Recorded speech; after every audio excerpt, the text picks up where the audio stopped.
the Sahel to hope to carry out barbaric, cowardly attacks against our populations, to hope to revolt them. In addition to these attacks on the ground, communicational attacks, manipulation, disinformation, etc., are full in their souls.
Henri Damiba, who had taken office in a coup earlier in the year.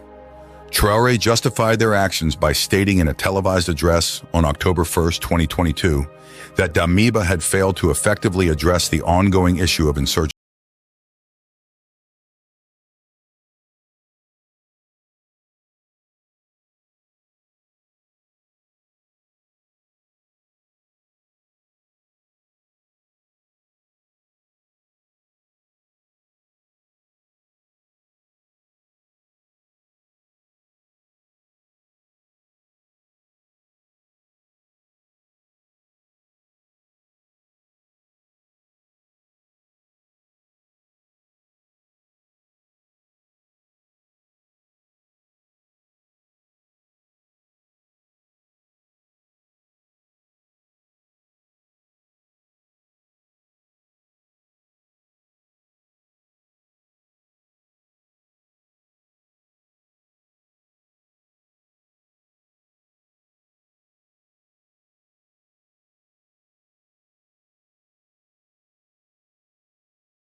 has been recognized for his practical approach to political ideology.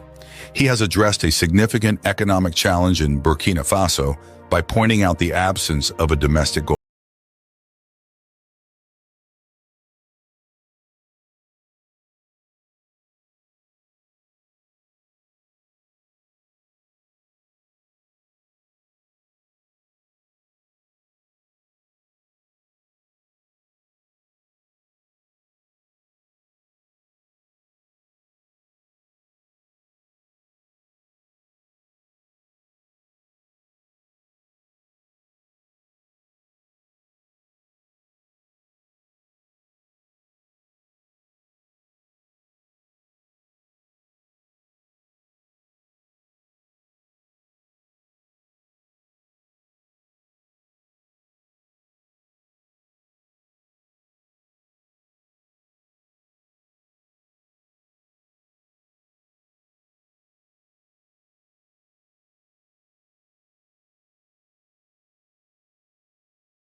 News. Why the older African leaders are busy sleeping, borrowing money here and there. The younger leaders are busy working for their countries, building projects, constructing many things in their various countries. Ibrahim Traore just launches railway, Faso railway right now. This guy is building more than 20 projects at a time. Right now, more than 20 projects at a time. While other African leaders are busy sleeping. Nigeria president, Ghana president, Cameroon president, Zimbabwe, Gabon, Congo, and many of them, they are busy sleeping, borrowing money from IMF, from World Bank. But Ibrahim Traore, the president of Burkina Faso, look at what this guy is doing in Burkina Faso. constructing many projects at a time. Is it not high time we start to question this Ibrahim Traore, this young guy? Where is this guy getting his money from? Where is he generating all this money that he is using to build all these projects in Burkina Faso without borrowing from IMF, without borrowing from World Bank? Where is he generating all this money from? Did he do any ritual? Ibrahim Traore have to answer us this question, because it's getting out of hand seriously. Projects upon projects on daily basis.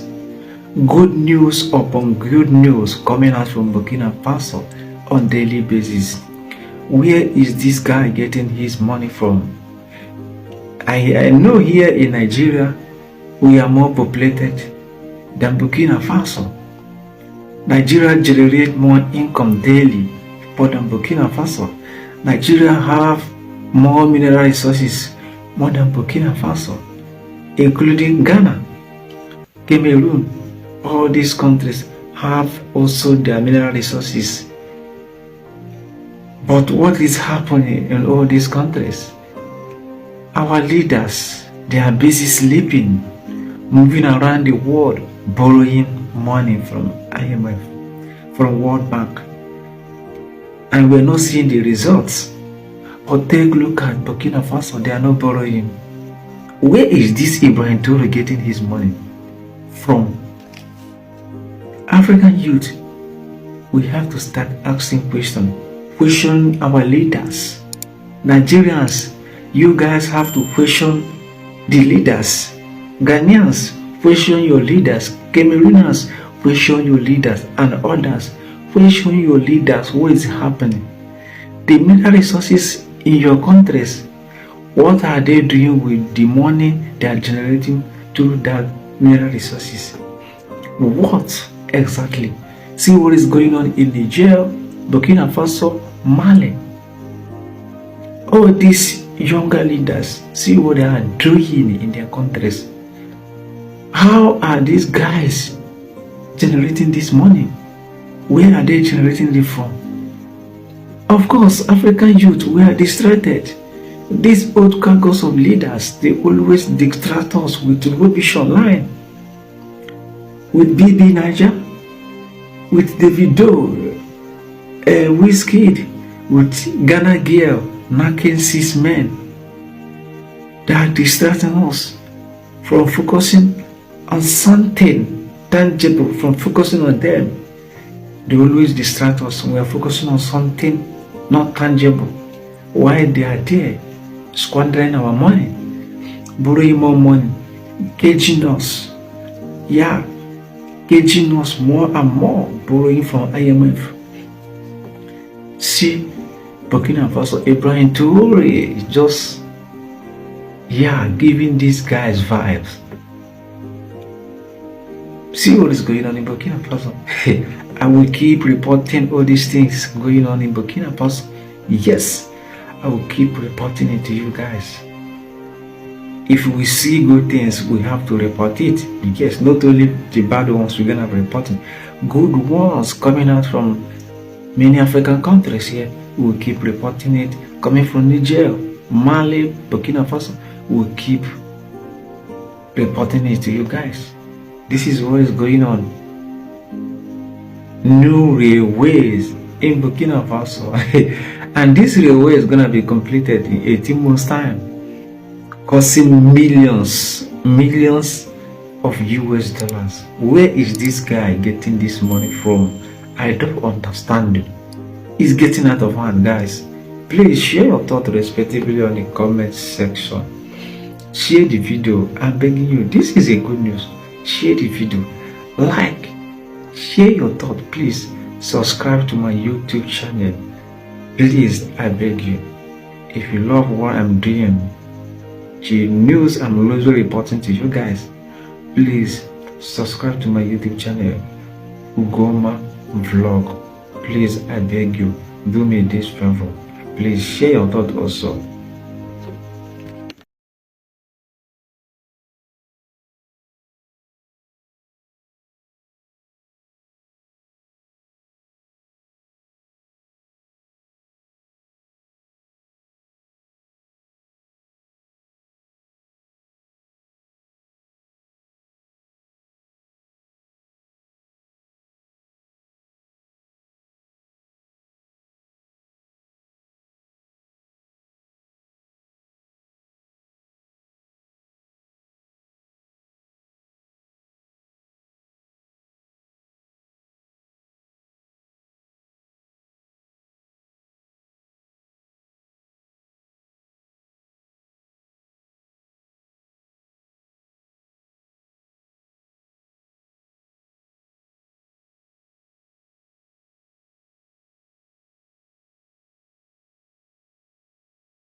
to Western interests. The assassination was a strategic move, an attempt to reassert control over a region that is rapidly slipping away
Traoré has demonstrated something that terrifies Western powers.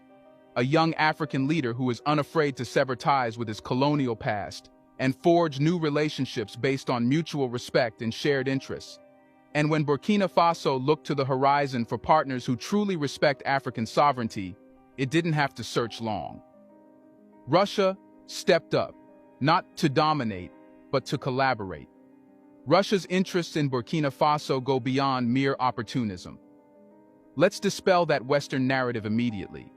This isn't about exploiting African resources in the same way that France and the US have done for decades. Russia's involvement is about partnership, one that allows Burkina Faso to leverage its natural wealth without strings attached. Gold, uranium, and rare earth minerals are not just riches to be extracted and shipped off to fuel Western economies anymore. Under Traoré's leadership, with Russia's cooperation, Burkina Faso is beginning to manage these resources on its terms. The West had its chance, and all it brought was debt, dependency, and misery. Now, a new chapter begins. Russia's military assistance is essential, but let's not fall into the Western trap of viewing this as mere boots on the ground. This partnership goes far deeper. Russia is empowering Burkina Faso with advanced military training, tactical support, and security infrastructure that is tailored to the unique challenges the country faces.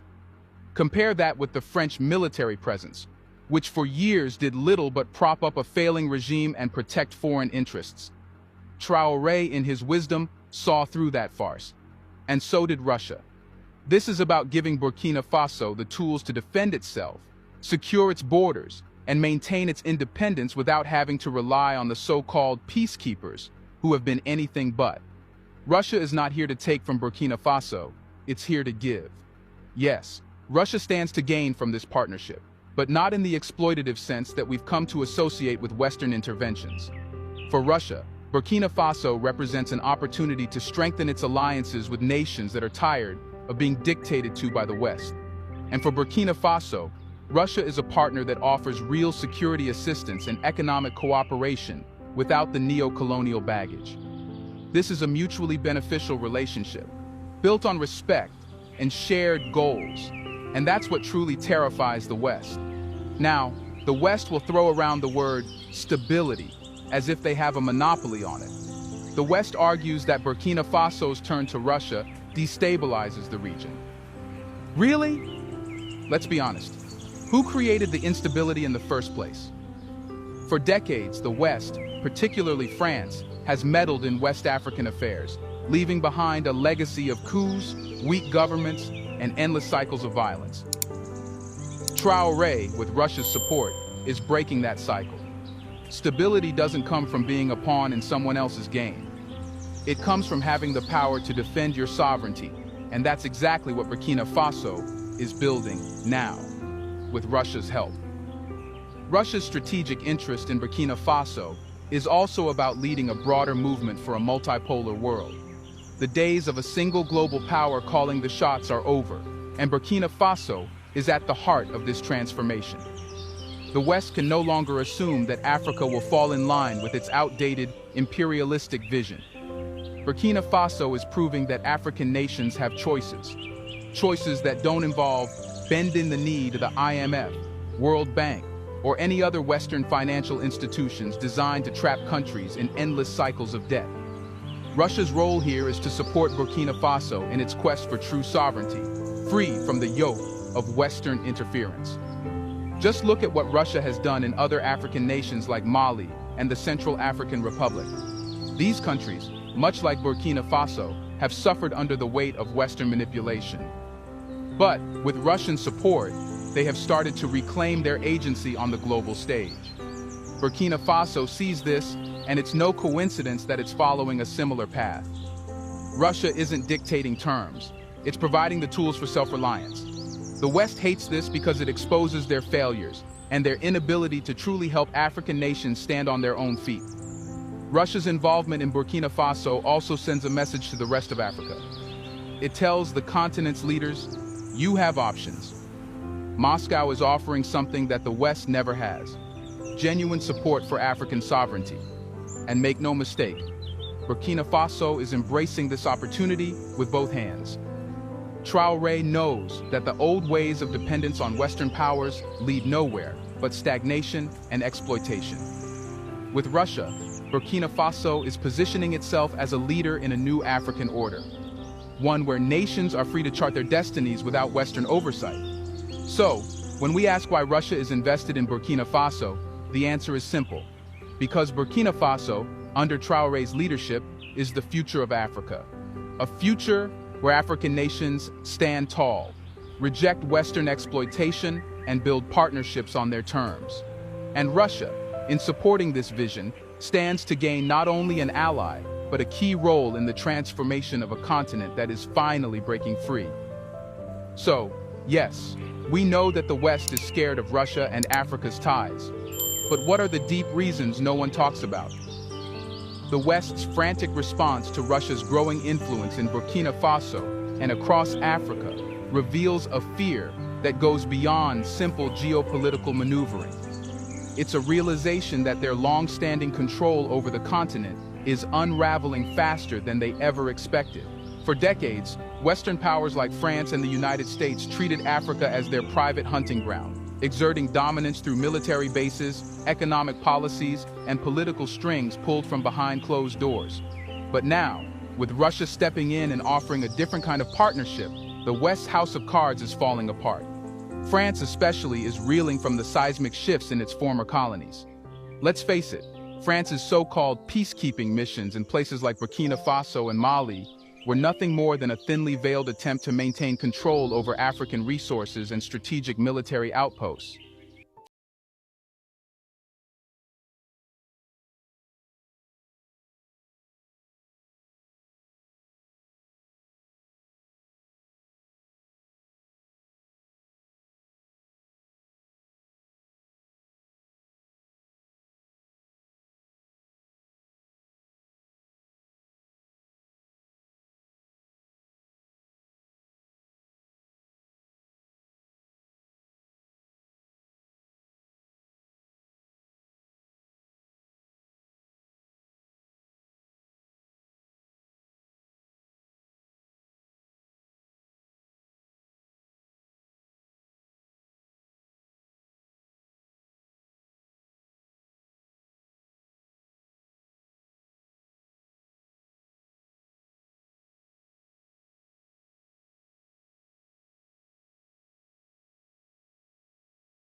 structural adjustment programs.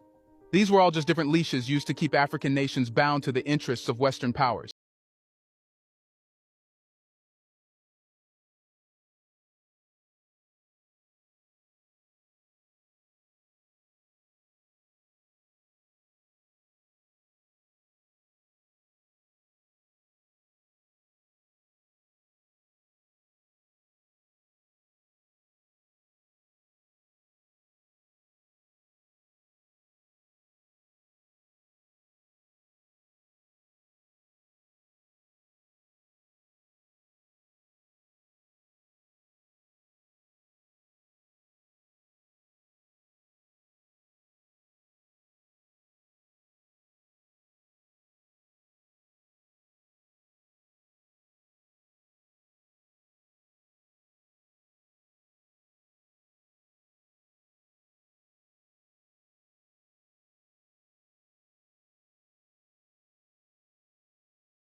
katika taifa la Burkina Faso.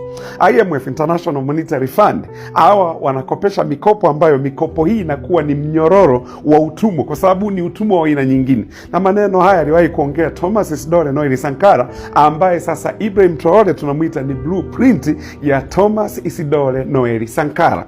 Maneno haya aliwahi kuyaongea. Kumbuka hapa Ibrahim Traore amepiga chini ya IMF. Ibrahim Traore ameacha kuchukua mikopo World Bank, na aliwaambia inatosha sasa, sio kuwa nini, tunataka tujiangalie wenyewe na tusimame wenyewe. Kumbe inawezekana. Kuna viongozi ndani ya Afrika wanadhani kuwa bila IMF, bila mikopo hii ya World Bank, bila mikopo kutoka kwenye taasisi za dunia za kifedha haiwezekani. Lakini Ibrahim Traore anatuonyesha kuwa kumbe inawezekana. Tukawa tunajiuliza maendeleo haya Ibrahim Traore anayoyafanya, hizi fedha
Wakati viongozi wengine huku raia wanalalamika kuwa hawa viongozi wanatuibia, hawa viongozi kuna 1, 2, 3, kwake imekuwa ni tofauti kabisa. Huyu mtaalam Ibrahim Traore, tuendelee kumwombea, tuendelee kuomba Mungu aendelee kumpa nguvu zaidi kwa ajili ya kuonyesha mfano, na ameonyesha mfano kuwa Afrika kumbe inawezekana tukiamua kusimama wenyewe